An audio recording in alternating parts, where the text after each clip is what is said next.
Eliza Orzeszkowa, the Argonauts. Thank you for every subscription. It's huge motivation for me. Chapter 20. A rather long series of days had passed when Darvid entered his clear, brightly lighted study after winning one of the very greatest triumphs of his life.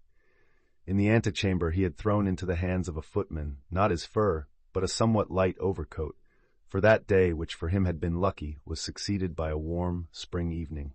Whoever might have seen him when he was leaving the lofty threshold of the highest dignitary in that city must have said to himself, "Happy man."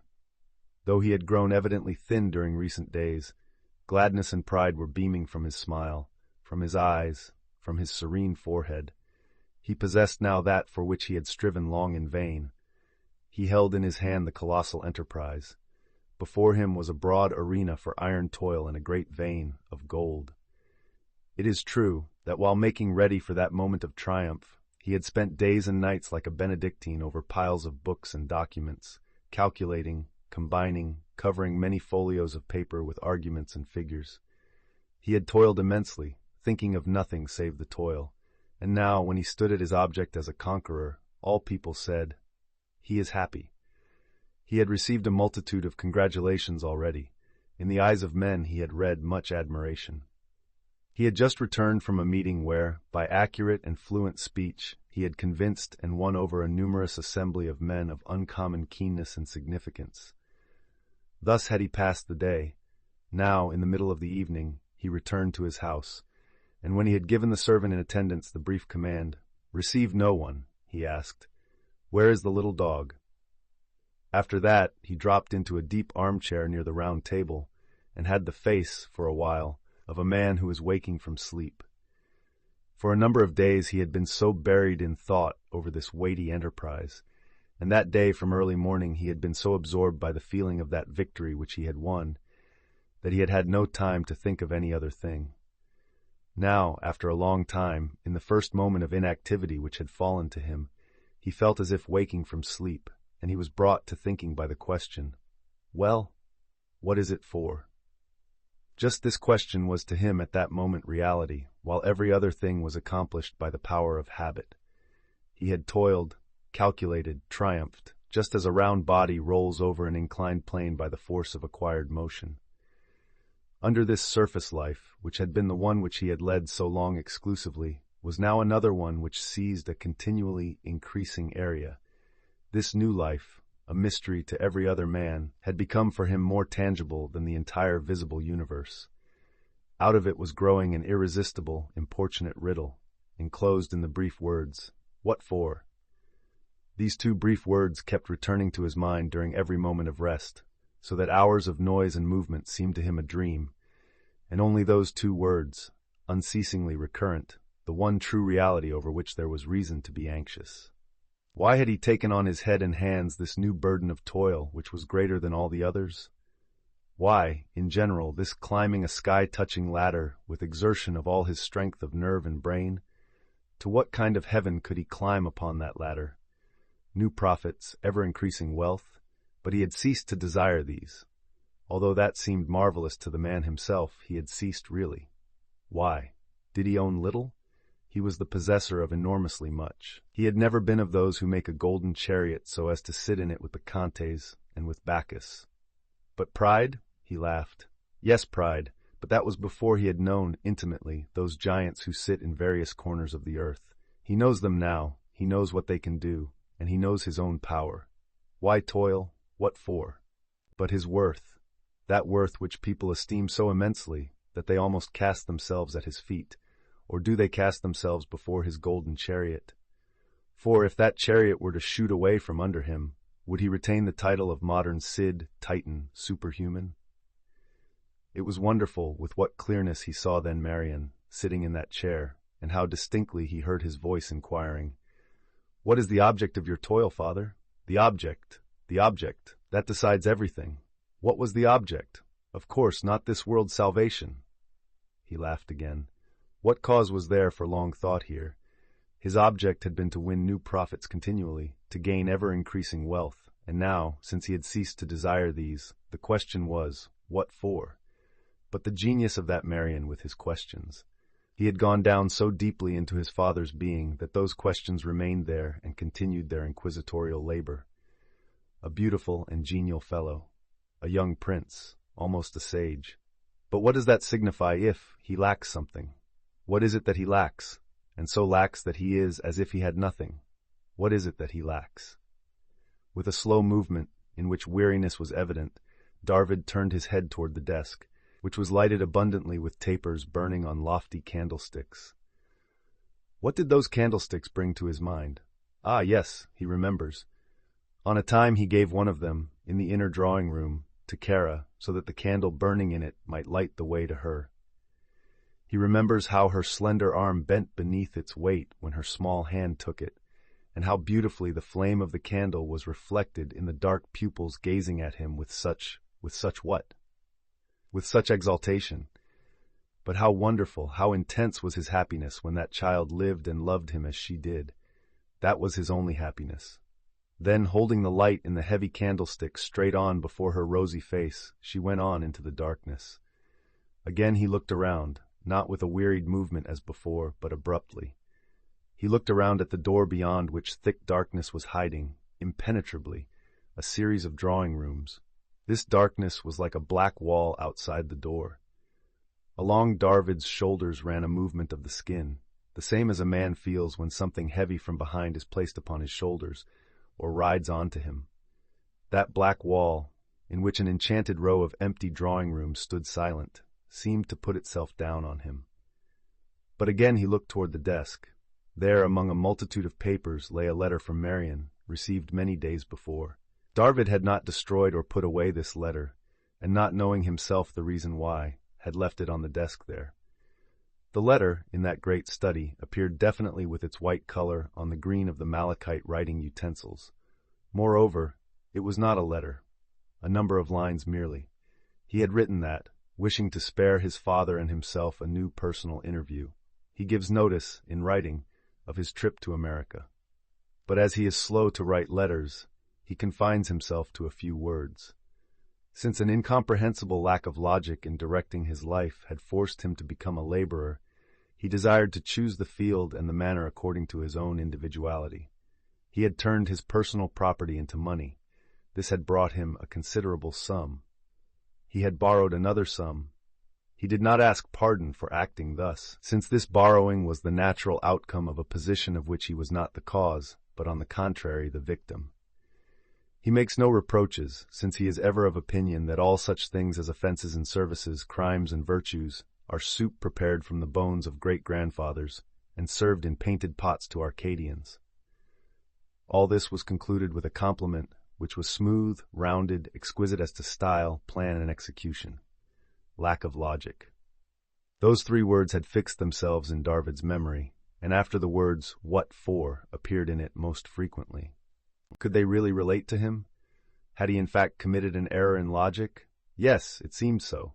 In that case his clear, sober, logical reason had deceived him. He rose, and with his profile toward the door, felt again rather than saw a black wall of darkness beyond. Again a shiver ran along the skin of his shoulders, which quivered and bent somewhat. He went to the desk, from which he took another letter thrown down a moment before, and unread yet. Something in the room was moving. Certain little steps ran along the carpet quietly. Puffy had woke, had run to the man, and begun to squirm at his feet. "Puffy," said Darvid, and he began to read the letter. It was an invitation from Prince Zeno to a grand farewell ball. The prince and his family were going abroad, and wished to take farewell of their acquaintances in the first rank of them with the modern Cid. Prince Zeno had often given this title to Darvid. But today, the modern Cid read the letter of invitation while his mouth was awry from disgust. It had not the famous smile bristling with pinpoints, but simply that disfigurement of the lips which accompanies the swallowing of something which is nauseating and repugnant. He placed before his mind the society in which some time before he had passed a few days at the hunting trip. This society would fill the prince's drawing-rooms on that day, and not only did he note in himself an utter absence of desire to be in that society, but a repulsion for it. Not that he cherished hatred toward those people, but they were perfectly indifferent to him. He did not reproach that society, But when he thought of it, he was conscious again of a boundless space and a vacuum, which divided him from those who formed it.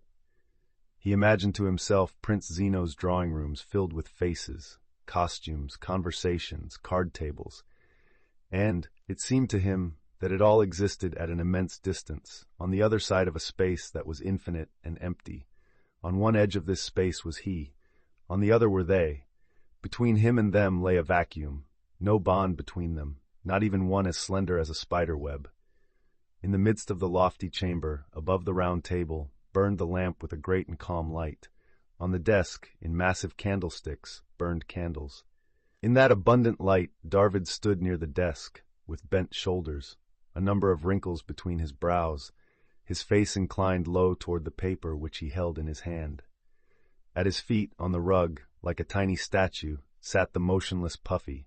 With upraised head and through silken hair, the dog looked into the face of the man. But Darvid did not see the little animal, and did not read the flattering phrases on the paper. He only repeated the words which, on a time, he had heard from his daughter. "What do you want of so many people, father? Do you love them? Do they love you? What comes of this, pleasure or profit? What is it all for?" "I do not love them, little one, and they do not love me. Profit comes to me from this, significance in society." "But what is significance to you, father? What do you want of significance? Does it give you happiness?" This time there appeared on his lips the smile full of pinpoints, which was famous in society. "It has not given it, little one." His child had let down on her question his thought to the basis of life, as if on threads. Now he looked around, and his smile was bristling with pinpoints of irony, increasing in sharpness. He thought a long time before he said aloud, "What comes of this?" And afterward, in an inquiring tone, he almost cried, "An error?" In the light of this thought that his life with its toils, its conflicts, and its triumphs could be an error, he saw again that Medusa face, pale with terror. Puffy, perhaps frightened by the cry which had been rent from his master, fell to barking. Darvid turned from the desk, and his glance met the black wall beyond the door. "Was it an error?" he repeated. The darkness was silent, and a face without eyes seemed to gaze at him persistently, with attention.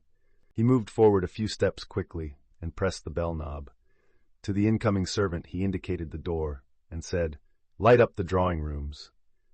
After a few moments the series of drawing rooms emerged from the darkness, and stood in the light of blazing lamps and candles. Globe lamps, burning at the walls, cast a hazy half-light, in which glittered, here and there, golden gleams, and appeared the features of painted faces and landscapes. From shady corners emerged, partially, the forms of slender and swelling vases, portions of white garlands on the walls, the delicate mists of dim colors on Gobelin tapestry, the bright scarlet and blue of silk drapery. Farther on in the small drawing room, burned in 2 chandeliers, a bundle of tapers, beneath which hung a crown of crystals, glittering like icicles or immense congealed tears. Farther on still in the dining room, with its dark walls, gleamed a bright spot in the grand lamp of pendant bronze above the table.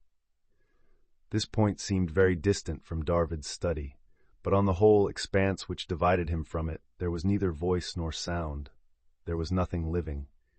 Notwithstanding the multitude of objects scattered or collected, this was a desert on which silence had imposed itself. From the threshold of the study to that door, beyond which the largest of the lamps was suspended as a shining object in its bronze above the table, Darvid moved, stepping with inclined face, at his lips the fire of a lighted cigarette, now, as it were, extinguished, and now shining up again. Behind him, right there near his feet, with the end of its snout almost touching the floor, rolled along little Puffy, like a bundle of raw silk. After a while, the step of the advancing man grew more hurried and uneven. Increasing disquiet was expressed in him, now the light scattering along the unoccupied and silent space, the extent of that space, and he himself wandering along through it. What did all this signify? Here and there, in the gildings and polished surfaces, quivered flashes like playful gnomes. At other points, on bluish backgrounds, pale faces looked from tapestry thrown over furniture. Still, farther, a great mirror reflects 2 clusters of lights, beneath which hang crystal pendants, and increasing the perspective, made the space still greater and the light more peculiar. In another place, from behind bluish folds depending from a door, appears a vase of Chinese porcelain, and at that moment it assumes in Darvid's eyes a strange appearance. Large, covered with blue decorations, it has a form which is swollen in the middle, but slender above, with a long neck, and not altogether visible. It seems to lean forward from behind the curtains, gaze at the passing man, follow his steps, and laugh at him. Yes, the Chinese vase is laughing. Its body seems to swell more and more from laughter, and in the blue painting the white background has, here and there, a deceptive similarity to grinning teeth. Darvid strives not to look at the vase, and hastens on. Behind him Puffy's shaggy feet tread the floor more hurriedly, but as he returns, the porcelain monster thrusts out its long neck again from behind the curtain, jeers, bares its teeth, and seems ready to burst from laughter. At the opposite side of that drawing room, on a blue background, is the pale face of an old man, and from above a gray beard the sad and inquisitive eyes of the patriarch are settled on Darvid. What does all this mean? Darvid halted in the center of one of the drawing rooms. Right there behind him the bundle of raw silk halted also, and stood on its shaggy paws. What was he doing in those empty drawing rooms? Why had he commanded to light them? This act seems like madness. He called to mind recent acts of an insane king who, in a brilliantly lighted edifice, listened alone to the rendering of an opera. Is he also becoming insane? Why is he not at work? He has so much to do. Darvid advanced quickly and halted again. The Chinese vase inclined halfway from behind the curtain. It seemed bursting from laughter. Work? What for? The object. That decides everything. He turned his glance from the gnashing teeth of the Chinese monster, and it met the pale face of the patriarch, whose eyes looking out at him from the blue background and from above a gray beard said with sadness and inquiringly, "The wrong road." He had lost the road. Only the habit of restraining internal impulses and the expression of them kept him from crying, "Help!" But he had the cry within him, and with a quick and uneven tread he went toward the great lamp burning at the end of the perspective, in the center of the open space between the walls of the dining room. Behind him ran along Puffy, with all the speed of his shaggy feet. Meanwhile, in one of the drawing rooms, the clock began to strike 11, 1, 2, 3. Its deep sounds penetrated slowly the empty space on which silence had imposed itself, until somewhere, at the other end of the perspective, a second clock began to strike, as if answering this one in a thinner voice and more hurriedly. This seemed a voice, an echo, a conversation carried on by things that were inanimate. Darvid returned to his study, and pressing the knob of the bell again, said to his servant, "Put out the lights!"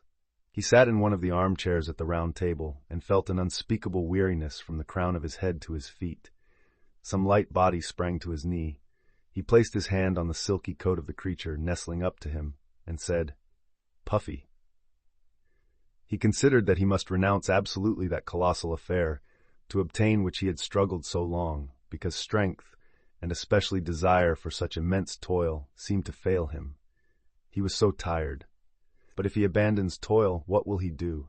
What is he to live for? What is the object of life? The darkness was silent, and as a face without eyes seemed to gaze on him with stubbornness and attention. A few hours later, in a sleeping room, furnished by the most skilled of decorators in the capital, a night lamp, placed on the mantel, cast its light on a bed adorned with rich carving. A hand, white and thin, stretched forth on the silken coverlet, and a face also thin, with ruddy side whiskers, itself as if carved out of ivory, and gleaming with a pair of blue, sleepless eyes, which wandered through that spacious, half-lighted chamber with a tortured and heavy expression. All at once Darvid raised himself in bed, and, with his elbow on the pillow, gazed upward. Higher on the wall was the face of a maiden, small, oval, rosy, with thick, bright hair scattered above her Grecian forehead, and by a movement of her eyes she seemed to summon the man gazing at her. She smiled, with rosy lips at him, lovingly, and moved her eyelids, inviting him. Darvid, with raised brows and with his forehead gathered in a number of great wrinkles, with eyes turned to that picture above him bent forward still more, and with trembling lips whispered, "My little one." But immediately after he rubbed his eyes and smiled. It was a picture by Gros. There were two of them, one almost invisible in the shade, the other that one emerging from the shade into a half-light in such fashion that the head of the maiden seemed to stand out from the canvas as it were suspended. It is like Kara, very like her, the same type, the very same lips, hair, and forehead. He knew that that was a painted face. Still, with his head on the pillow, he raised his eyes to it frequently, and as often as he raised them, he saw a loving smile on the rosy lips and the distinct movement of the eyes which seemed to call and invite him. He thought that he was ill, unnerved, that he must summon in physicians. Next morning Darvid heard in the study of a famous doctor that his nerves were unstrung remarkably, suffering from a blow which had struck him, overwork. He had toiled beyond measure. There was only one cure, complete and long rest. A journey abroad, a change of impressions after hard and special toil, life in the midst of splendid scenery and works of art. Meditating afterward on this advice of the doctor, he thought that he had not the slightest wish to follow it. Neither nature nor art attracted him in any way. During his whole life he had not had the time for them, and it was too late now for new studies. Why was he to undertake a journey if not for that purpose? He had traveled much in his lifetime, but always on business, and with a clearly defined object. Without business and an object, traveling through the world seemed to him exactly like that walking in the night through his empty, lighted mansion, something akin to madness. What then? Days passed again in toil, amidst consultations and reckonings, the arranging of balances and reports, the round body rolled on by the power of impetus. At appointed hours he received visits. He received also Prince Zeno, who came to take farewell of him for many months till the following winter. "We are scattering, all of us," said the prince. "Like birds in autumn we are flying to places where the sun shines most beautifully. You, too, will go, of course. Whither? To the south or the east? Perhaps to that estate where your wife and daughter are passing the sad time of family mourning? But apropos of the country, you know that poor Kranitsky. Well, he came to take farewell of me. He has left the city, left it never to come back again. He has gone to the country. He is to remain on his estate, a small one, not over pleasantly situated. I was there once on a visit to his mother, with whom I was connected by blood bonds. A tiresome little hole, that place. But what is to be done? This handsome and once charming man has grown dreadfully old. The conditions of his life were difficult, so he has gone. Your son is making a long journey. Is he in the United States already? Baron Blauendorf is going there also. Only yesterday he bade goodbye to us. We scatter through the world, but till we meet again, for I should be in despair were I to lose an acquaintance so precious and dear to me as yours is." Ah, how indifferent it was to Darvid whether he should keep or lose acquaintance with Prince Zeno. He saw and recognized in the man many fine and agreeable qualities, but he would rather not see him, just as he would rather not see others. All seemed strange to him and distant. Conversation, even with the most agreeable and worthy, both wearied and annoyed him. "What do you want of so many people, father? Do you love them? Do they love you?" One thought now devoured him. That poor Kranitsky had left the city to live on his estate permanently, or rather in his poor village, situated in that same district as Krnishna, not very near, but in the same region. Of course, he will be a frequent guest at Krnishna, but maybe not, even surely not.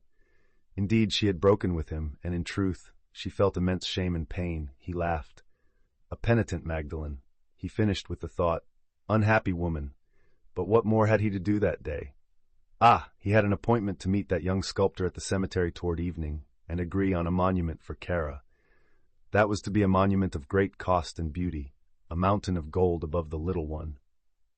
The great cemetery was in the bright green of leaves which had recently unfolded on the trees, and in the intoxicating odor of violets over Kara's grave mound, which was covered with a carpet, not of modest violets, but of exquisite exotic flowers. Darvid spoke long with the young sculptor and with a number of other men, giving, agreeably and fluently, opinions and directions concerning the erection of the monument. While doing this, his eyes dropped at moments to the grave, and were fixed with such force on it as if he wished to pierce through that carpet of flowers, through the stratum of brick, through the coffin, and look at that which was under the lid. At last, with a polite elevation of his hat, He took farewell of them, and passed on by a path, amid columns and statues entwined with a lace of bright leaves, into the center of that broad city of the dead. That was his first acquaintance with such a city. He had seen a multitude of other such cities, but had never become acquainted with one of them. He had looked into them sometimes, but briefly, and because he was forced to it, his head was ever filled with thoughts altogether foreign to such places. Now he passed the interior of the cemetery with this thought. So all ends here. He did not go out for a long time. His carriage, with cushions of sapphire-colored damask, and his pair of splendid horses, stood long before the cemetery gate, obedient and motionless. In the chapel tower the silver music of the vesper bell sounded, and ceased to sound. Darkness had begun to fall on the fresh green of the trees, and the urns, columns, and statues standing thickly between them, as Darvid drove away from the cemetery. When church bells sound, as this has, people pray, thought he. Do they think that God hears them? Does God exist? Perhaps he does. It is even likely that he does, but that he occupies himself with men and their entreaties. I am not sure. I have never given time to this, and it seems to me that no one knows. Men have wrangled over this question for ages and know nothing. It is a mystery. All places are full of mystery. But men think that reason is a great power. That is an error. Whatever ends thus is misery. Everything ends in stupidity. All things are foolishness. Foolishness. Reaching the steps of his mansion, he thought that he felt greatly wearied. Is this old age? Not long before he felt perfectly youthful. But, evidently, this is the way. Age comes and seizes a man. One giantess more. It seems to him that he is 100 years old. The same with Malvina. How changed she was when he spoke last to her. She had preserved her youth so long, and on a sudden she was aged. She must have suffered greatly. Hapless woman. He entered his study, sat down at his desk. Puffy sprang onto his knee immediately.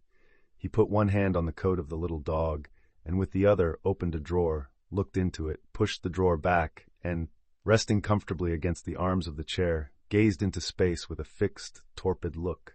He was too wise not to see standing, earlier or later, before him, the stern irony existing in human affairs. It had been standing before him for a long time, but standing behind veils such as labor, success, the eternal lack of time. Now the veils had fallen. He beheld the irony clearly. It was embodied in the swollen vase of Chinese porcelain, which, though not standing in that chamber, seemed to bend forward from the corner, with sloping eyes painted in sapphire. The figure leered at him, bared its white teeth, and with swollen body seemed to burst from laughter. What could he place against that monster? How was he to cover it? He knew not. He understood well that at the bottom of this all lay an error.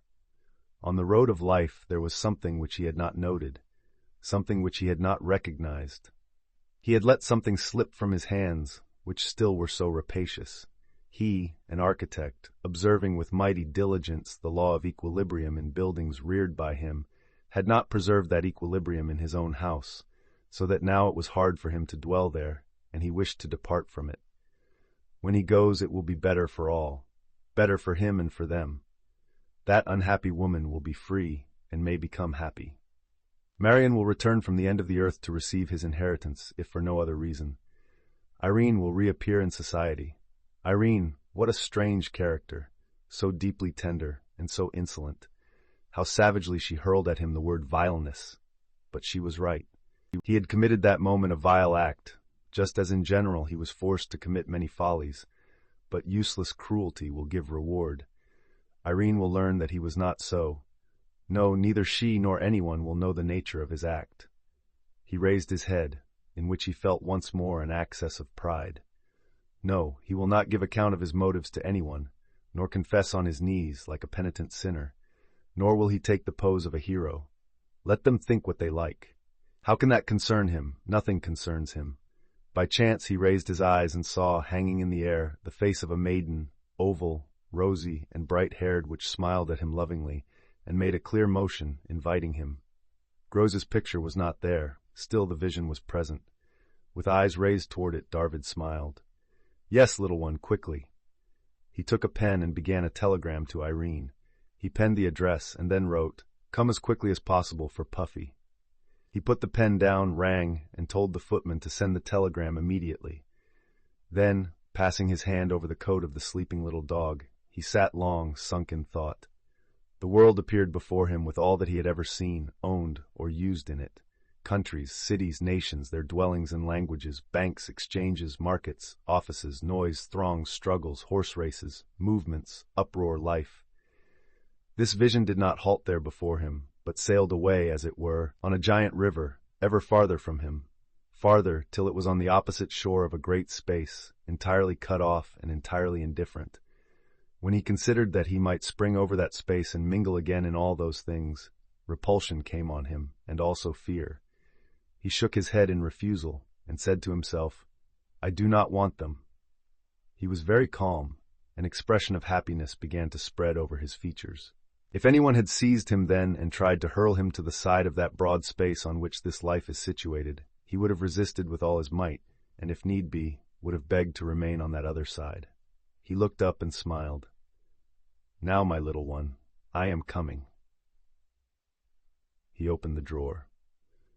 Next morning news flew through the city like a thunderbolt that the renowned financial operator and millionaire Aloysius Darvid had, during the night, in his study, taken his own life with a revolver. The first and universal thought was of bankruptcy. But no. Soon it became clear and most certain that his ship, in full canvas, was sailing on the broad stream of success and was bearing an immense, glittering golden fleece. The Argonaut, however, no man knew for what reason, through causes hidden altogether from everyone, had sprung from the deck into the dark and mysterious abyss. On my channel you will find more audiobooks. Be sure to check it out.